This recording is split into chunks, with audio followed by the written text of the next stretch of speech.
नमस्कार, बहुत स्वागत है आपका। मैं हूं आपके साथ सुमित शर्मा। मध्य प्रदेश में वोटों की गिनती से पहले मत पेटी खुलने के एक वीडियो पर विवाद हो गया है। दरअसल पूर्व केंद्रीय मंत्री अरुण यादव ने सोशल मीडिया एक्स पर लिखित मत पेटी खोलने का आरोप लगाया और चुनाव आयोग से शिकायत कर जांच की मांग की है। यह मामला बालाघाट के पॉलिटेक्निक कॉलेज का बताया जा रहा है। कांग्रेस का आरोप है कि कंट्रोल रूम में रखी मत पत्रों की पेटियों को अधिकारियों और कर्मचारियों ने खोल दिया और कांग्रेस के कार्यकर्ताओं ने इस नापाक हरकत को पकड़ लिया। जो वीडियो वायरल हो रहा है, हालांकि उसकी न्यूज़ 18 पुष्टि नहीं करता।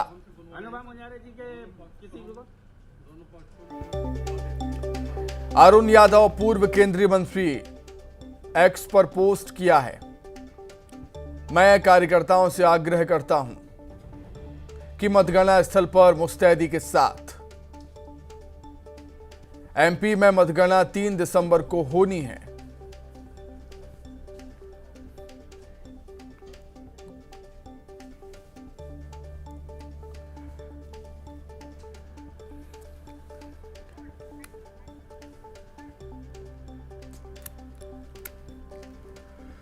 पूर्व केंद्रीय मंत्री अरुण यादव ने एक्स पर लिखा है, मध्य प्रदेश में मतगणना 3 दिसंबर को होनी है। उससे पूर्व ही बालाघाट के पॉलिटेक्निक कॉलेज में बिना अभ्यर्थियों को सूचना दिए डाक मतपत्रों की पेटियां खोल दी गई। मैं कार्यकर्ताओं से आग्रह करता हूं कि मतगणना स्थल पर मुस्तैदी के साथ मौजूद रहें, डटे रहें, जिससे हार के डर से बौखलाई शिवराज सरकार अपने नापाक मंसूबे में कामयाब ना हो पाए।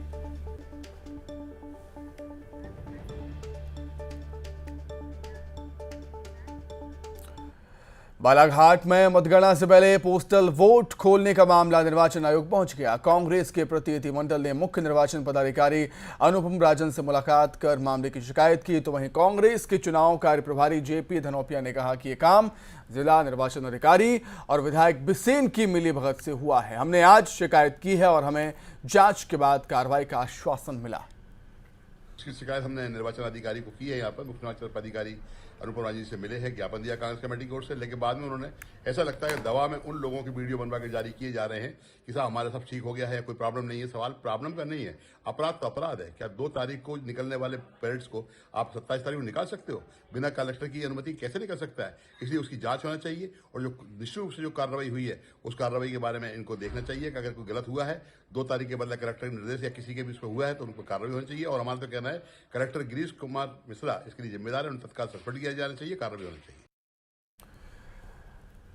मध्य प्रदेश में 3 दिसंबर को चुनावी नतीजे आएंगे, लेकिन अभी से कांग्रेस और बीजेपी ने बम्पर जीत का दावा किया।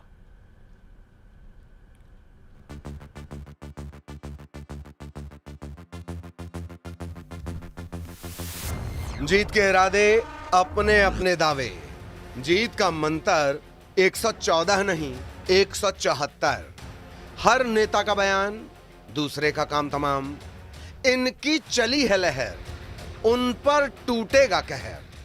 बयानों से होता प्रहार, इस बार किसकी सरकार? एमपी में 3 दिसंबर को विधानसभा चुनाव के नतीजे आएंगे, लेकिन उससे पहले बीजेपी और कांग्रेस ने अपनी अपनी जीत का दावा किया है। पूर्व मंत्री और कांग्रेस विधायक पीसी शर्मा ने नतीजों को लेकर बड़ा दावा किया। पीसी शर्मा का कहना है कि इस बार कांग्रेस 114 नहीं 174 सीटों पर जीत दर्ज कर सरकार बनाएगी। पीसी शर्मा का कहना है कि बीजेपी ने पहले बहुमत के साथ सरकार बनाने की बात कही थी, लेकिन अब नहीं कर रही। मेरा आकलन तो हमेशा से एक ही रहा है, 114 नहीं 174 से ज्यादा सीटें आएगी और कमलनाथ जी के नेतृत्व में कांग्रेस की सरकार बनेगी। अभी मैंने एक आध वीडियो आज सुबह देखा जो 175 बता रहा है, और ये मान के चलिए एक किसी चैनल ने सर्वे करके बताया है कांग्रेस की लहर है। वहीं बीजेपी ने पीसी शर्मा के दावों पर तंज कसा। बीजेपी का कहना है कि 3 दिसंबर को नतीजे आने के बाद सब साफ हो जाएगा और बीजेपी पूर्ण बहुमत के साथ सरकार बनाएगी। कांग्रेस की हरकतें, गतिविधियां, बयान, तमाम प्रकार की जो घटनाएं हैं वो बताती हैं कि कांग्रेस हार की घनघोर आशंका से जूझ रही है। कभी कर्मचारियों की सूची बनवाती है, कभी पोस्टल बैलेट पर आरोप लगाती है, कभी निर्वाचन आयोग को संदिग्ध बनाती है, कभी मशीन, कभी मशीनरी, और दावा तो देखिए, दावा तो इतने बड़े बड़े कि गनीमत है उन्होंने 230 की 230 सीटें जीतने का दावा नहीं किया। दरअसल ये अंदर से डरे हुए हैं। कभी किसी ऑपरेशन की बात करते हैं, लोटस की बात करते हैं, कभी कुछ दूसरे आरोप की बात करते हैं। दरअसल इनकी जमीन हिली हुई है, ये अंदर से डरे हुए हैं, क्योंकि भारतीय जनता पार्टी जोरदार बहुमत के साथ में सरकार बनाने जा रही है। मध्य प्रदेश में मतगणना के लिए अभी कुछ दिन बाकी हैं, लेकिन अभी से जीत को लेकर कांग्रेस और बीजेपी के दावे अलग अलग हैं। दोनों पार्टियां एक दूसरे को कम सीट मिलने और खुद को बहुमत के साथ सरकार बनाने का दावा कर रही हैं। ऐसे में अब 3 दिसंबर का इंतजार है, जब विधानसभा चुनाव के नतीजे आएंगे। उस समय यह देखना दिलचस्प होगा कि एमपी की जनता ने किस पार्टी पर भरोसा जताया और किसे नकार दिया है। मध्य प्रदेश में विधानसभा चुनाव के लिए वोटिंग हो चुकी है। मतदाता अपना फैसला ईवीएम में कैद कर चुके हैं। अब इंतजार है 3 दिसंबर का, जिस दिन चुनावी रिजल्ट आएंगे। लेकिन नतीजों से पहले एमपी के नेताओं के बीच टेंपल रन शुरू हो गया है। देखिए आप भी।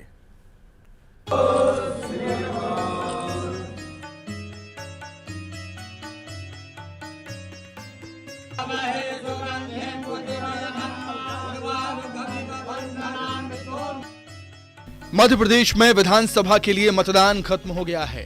अब नेताओं और लोगों को 3 दिसंबर का इंतजार है, जिस दिन जनता के द्वारा लिए गए फैसले सामने आएंगे। लेकिन उससे पहले नेताओं का धार्मिक स्थल जाने का सिलसिला जारी है। सीएम शिवराज भी गुरु नानक देव जी के प्रकाश पर्व पर गुरुद्वारा पहुंचे और वहां पर मत्था टेका। इस मौके पर सीएम शिवराज ने कहा कि गुरु नानक देव जी की शिक्षाएं आज भी लोगों को प्रेरित करती हैं। गुरु नानक देव जी की जयंती,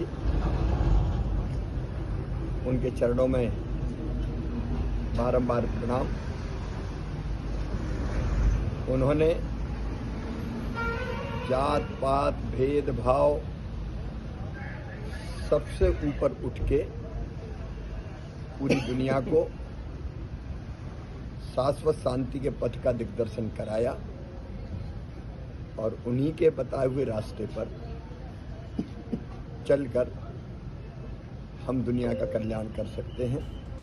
वहीं नेता प्रतिपक्ष गोविंद सिंह खंडवा के ओमकारेश्वर धाम पहुंचे, जहां उन्होंने बाबा ओमकारेश्वर की पूजा अर्चना की और जीत का आशीर्वाद मांगा। मंदिर में गोविंद सिंह ने बाबा ओमकारेश्वर का महाभिषेक किया।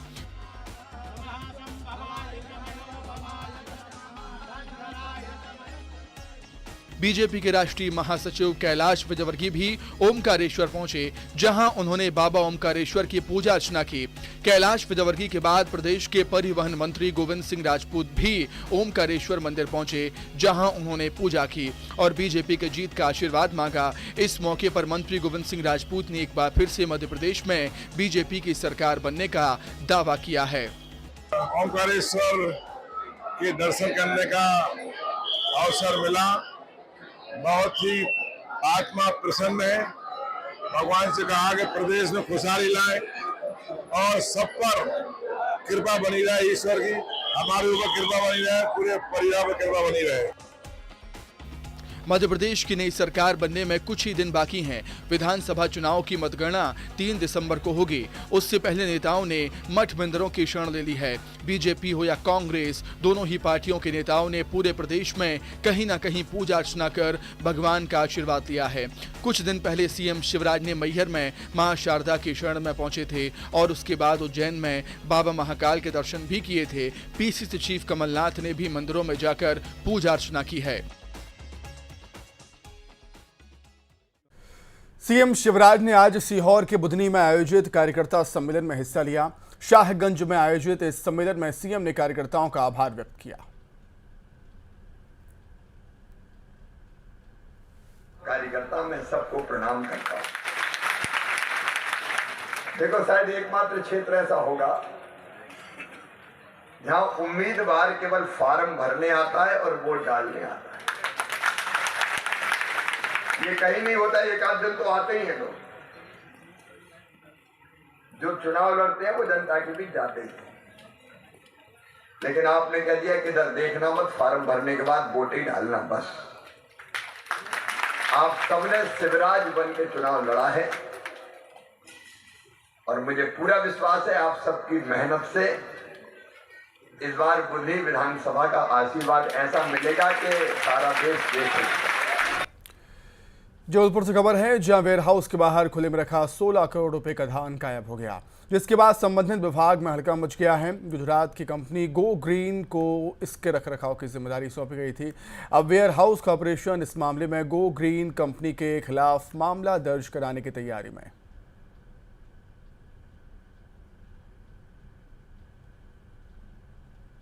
गो ग्रीन प्राइवेट कंपनी को हमने पीएमएस के तहत धान भंडारण के हेतु अनुबंध किया था। हमने उनको धान भंडारण के लिए 98,000 टन के आसपास हमने धान दी थी केप में भंडारण के लिए, लेकिन 2% से अधिक शार्टेज आई, जो शासन के नियम अनुसार से अधिक 2% से अधिक जो शार्टेज आई वो करीब 16 करोड़ के आसपास की हो रही है, और वो मात्रा है 8,500 MT के लगभग।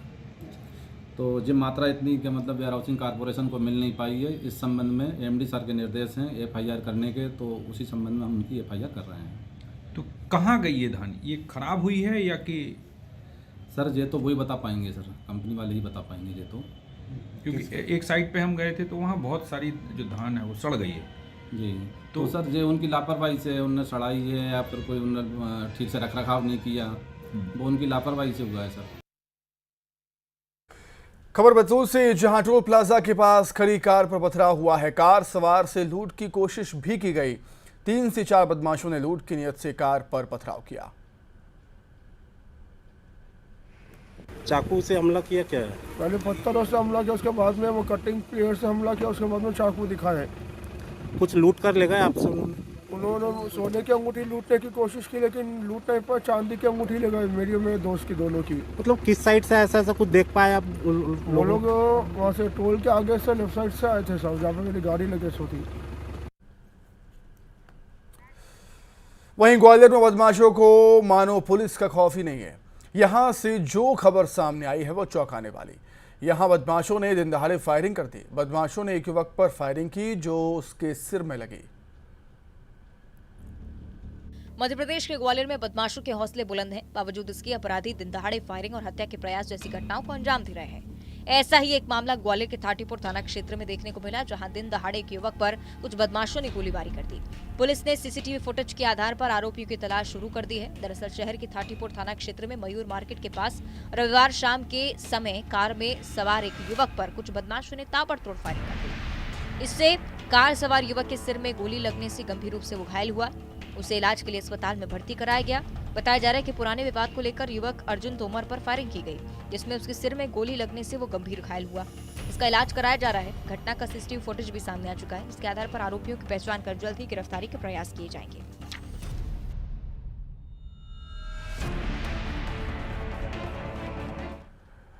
और अब बात करेंगे जबलपुर की, जहां कुछ बदमाशों का कहर सामने आया। बदमाशों ने एक होटल में तोड़फोड़ की और लूटपाट की भी।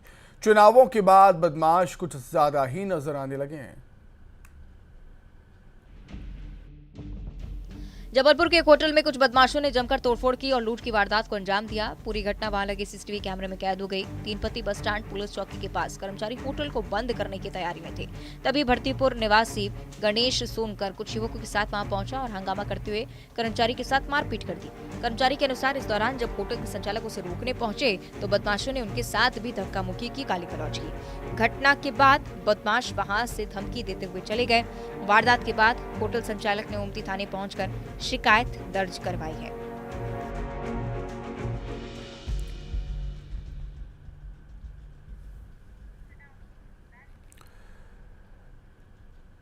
अनूपपुर जिले से खबर है, जहां कोतमा थाने के वार्ड नंबर 6 में देर रात हथियारबंद बदमाश घर में घुस गए, लेकिन इस दौरान घर वालों के जगने से बदमाशों को उल्टे पांव भागना पड़ा। घर में रहने वाले युवक के साथ बदमाशों की झड़प भी हुई। मामले का सीसीटीवी भी सामने आया है। पुलिस सीसीटीवी के आधार पर आरोपियों की तलाश कर रही है।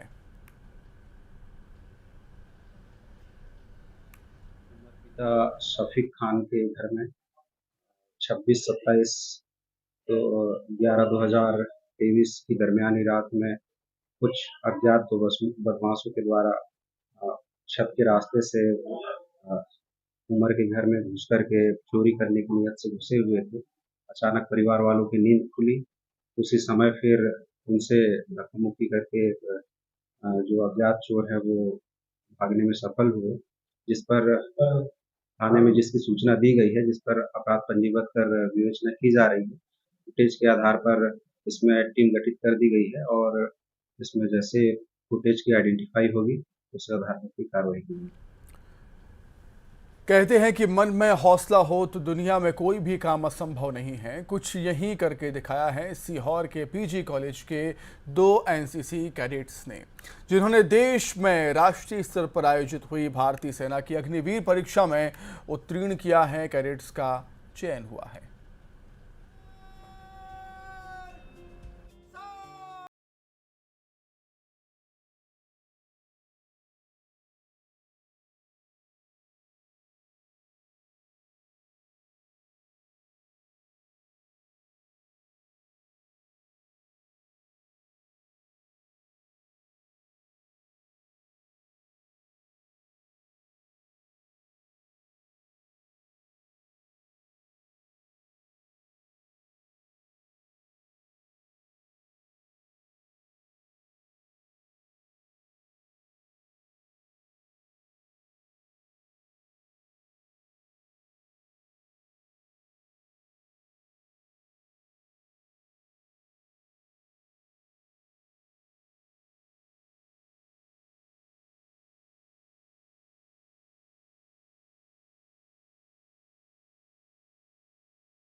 हासिल करने के लिए, जैसा कि इसमें ऑल इंडिया लेवल के ऊपर एग्जाम होता है, उसमें पूरे भारतवर्ष में से सिर्फ 2000 कैडेट का सिलेक्शन होता है।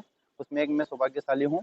इसके लिए मैंने बहुत अधिक परिश्रम किया है और मैं मेरे फैमिली बैकग्राउंड से थोड़ा सा वीक था। मेरे पापा फार्मर है, जो भी लॉकडाउन में बहुत तंगी देखी मैंने, उस हिसाब से ही मेरे को मेहनत करने का वो जोश पड़ा था और आज मैंने सफलता प्राप्त की। सर मुझे बहुत खुशी हो रही है, साथ में मेरे परिवार वालों और मेरी एनसीसी यूनिट सभी को बहुत खुशी हुई है।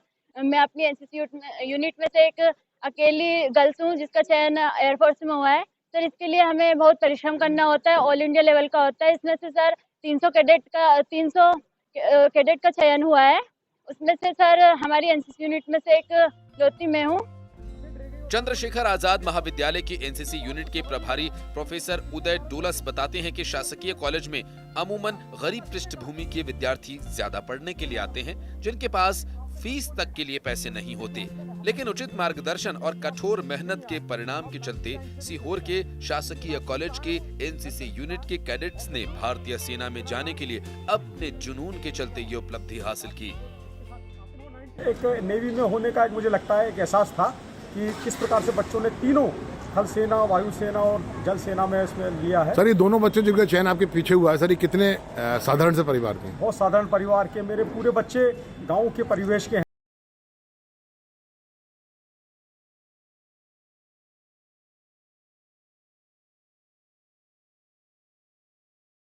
S Chauhan, news 18 Sehore. खबर इंदौर से, जहां 6 साल के मासूम की हार्ट फेल की वजह से मौत हो गई। परिजनों का कहना है कि मासूम बीते कुछ दिनों से बीमार चल रहा था। एकाएक उसके शरीर का तापमान बढ़ने लगा और हार्ट फेल की वजह से उसकी मौत हो गई। मासूम का इलाज दिल्ली के अस्पताल में चल रहा था।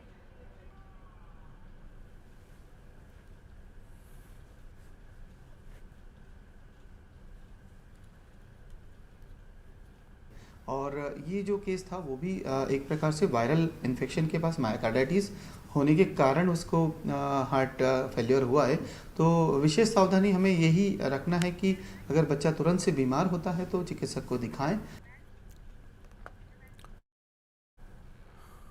पन्ना टाइगर रिजर्व में पर्यटकों को 3 अलग अलग जगहों पर टाइगर देखने को मिले। इतने करीब से टाइगर देखने के चलते सैलानियों में भी बहुत ज़्यादा रोमांच देखने को मिला। जानकारों की माने तो ठंड और बादलों की वजह से टाइगर बाहर निकल रहे हैं और चहलकदमी करते हुए नजर आ रहे हैं। पीछे ले लो पीछे। मेल टाइगर जो है वो बेसिकली एक जगह, वो टाइगर सबसे खंडवा के ओमकारेश्वर में कार्तिक पूर्णिमा के अवसर पर ज्योतिर्लिंग भगवान ओमकारेश्वर की विशेष पूजा कर सवारी निकाली गई। भगवान ओमकारेश्वर अपनी प्रजा का हाल जानने के लिए भ्रमण पर निकले। उन्होंने नौका विहार भी किया। कार्तिक मास की समापन बेला पर तीर्थ नगरी ओमकारेश्वर में नर्मदा घाटों और ज्योतिर्लिंग मंदिर में पूरे दिन भक्तों का सैलाब उमड़ा। करीब 1 लाख श्रद्धालु यहां पहुंचे। पूर्णिमा पर नर्मदा स्नान और देव दर्शन के विशेष महत्व के चलते तीर्थ नगरी श्रद्धालुओं से पटी रही।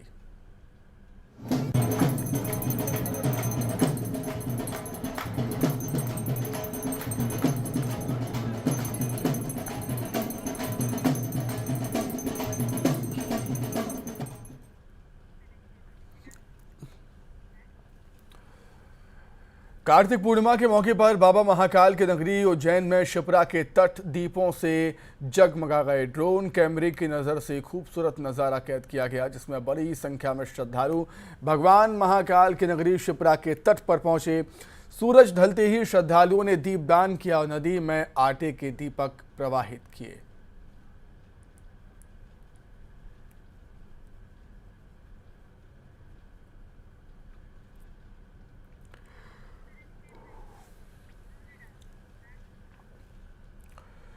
कार्तिक पूर्णिमा के मौके पर नीमच के शिवघाट पर बड़ी संख्या में महिलाएं पहुंची दीपदान करने के लिए। दीपदान कर लोगों ने परिवार की सुख समृद्धि की कामना की।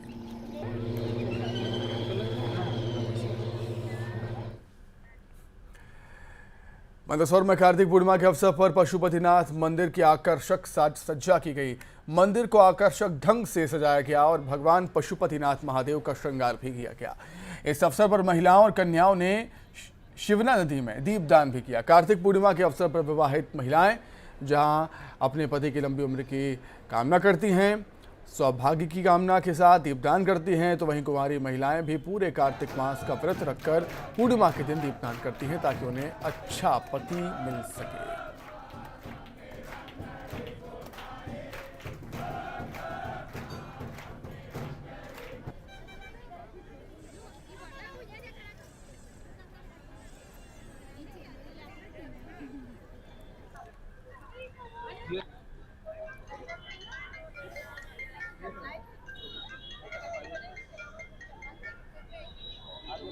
आज हिंदू धर्म में कार्तिक पूर्णिमा की आज पूर्णमासी का दीपदान का बहुत ही महत्व है।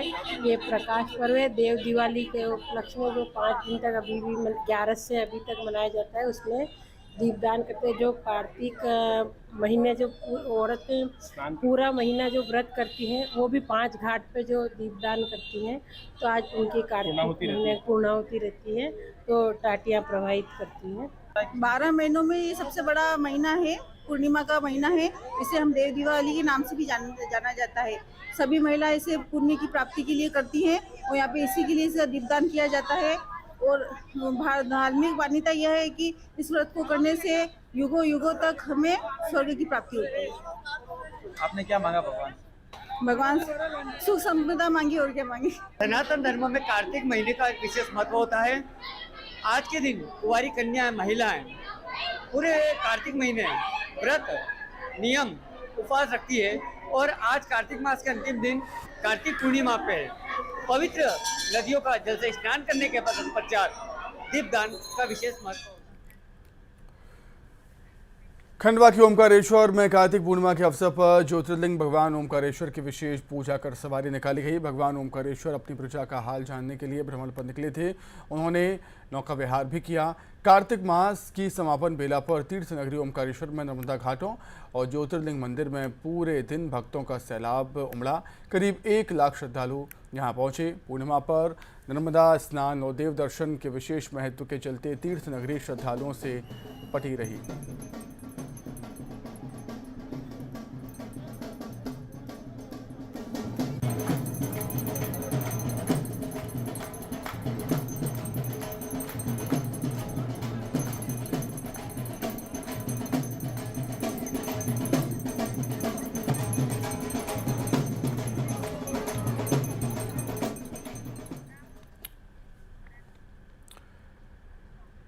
कार्तिक पूर्णिमा के मौके पर बाबा महाकाल की नगरी उज्जैन में शिप्रा के तट दीपों से जगमगा गए। ड्रोन कैमरे की नज़र से खूबसूरत नज़ारा कैद किया गया, जिसमें बड़ी संख्या में श्रद्धालु भगवान महाकाल के नगरी शिप्रा के तट पर पहुंचे। सूरज ढलते ही श्रद्धालुओं ने दीपदान किया और नदी में आटे के दीप प्रवाहित किए।